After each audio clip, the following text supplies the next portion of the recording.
Bench cycle అనేది విజయవాడ నగరానికి ప్రధానమైన కూడలి. 60-70 సంవత్సరాల నుంచి కూడా బెంచ్ సైకిల్ అంటే ఒక ప్రసిద్ధమైన ప్రాంతం.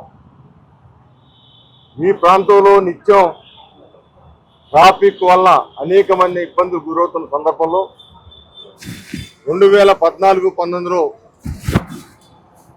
ఆనాడు కూడా ముఖ్యమంత్రి ఉన్న నారా చంద్రబాబు నాయుడు గారి యొక్క ప్రత్యేకమైన కృషితో అందమైన డబుల్ ఫ్లైఓవర్లు ఏర్పాటు చేయడం జరిగింది.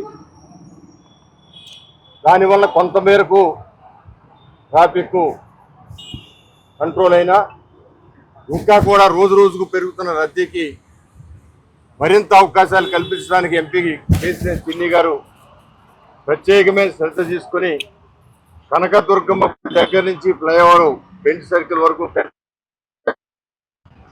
జనమలూరు గోసాల దాకా వెళ్ళేటట్టుగా ఫ్లైఓవర్కి నిన్నే ప్రతిపాదన జరిగింది. ఓవరాల్గా గడ్కరీ గారు మీరు పంపించండి, శాంక్షన్ చేసే బాధ్యత నేనని చెప్పడం జరిగింది. ఏదేమైనా కూడా అధికారికంగా వచ్చేప్పుడే మనం దాన్ని ఉత్సాహంగా చెప్పుకుంటాం. సో ఈ సమయంలో ఇక్కడ లారీ ఓనర్స్ అసోసియేషన్, జ్యోతి కన్వెన్షన్ నిత్యం ఫంక్షన్ హాల్స్గా రద్దీగా ఉండే ప్రాంతం. ఆ సమయంలో ట్రాఫిక్ అంతా కూడా చాలా ఇబ్బంది పడుతున్న సందర్భంలో ఈ ఫ్లైఓవర్ కింద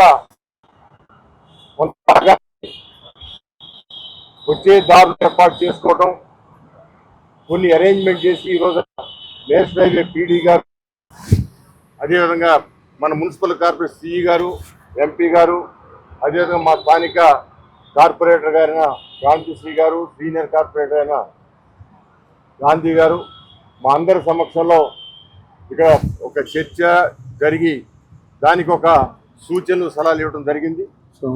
ఈ ట్రాఫిక్ వాళ్ళు కూడా కన్సిడర్ తీసుకుని వాళ్ళతో కూడా మాట్లాడి సోమవారం నాడు ఒక ప్రత్యేకమైన సమావేశం ఏర్పాటు చేసుకుని ఏదైతే ఇక్కడ ఉన్న స్థానికులు అడుగుతా ఉన్నారో ఈ చంద్రమౌళి నగర్ కానివ్వండి, లేకపోతే ఇవన్నీ అనేకమైన బృందావన కాలనీ, వీటన్నిటి కూడా ఏ కన్వెన్షన్ ఇవన్నీ కూడా చుట్టూ తిరిగి వెళ్ళేకంటే ఇటు నుంచి దారులు ఉన్నాయి, చాలా దారులు ఉన్నాయి.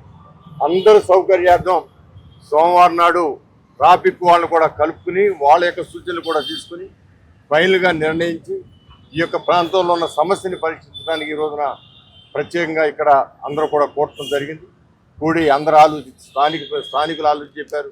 లారీ ఓనర్స్ అసోసియేషన్ ప్రెసిడెంట్ గారు, వాళ్ళ కార్యవర్గం అందరూ కూడా వచ్చారు, వాళ్ళు చెప్పారు. అదే అందరి సలహాలు తీసుకుని ముందుకు వెళ్ళడానికి మేము సోమవారం నాడు సమావేశం ఏర్పాటు చేసుకోవడం జరుగుతుంది.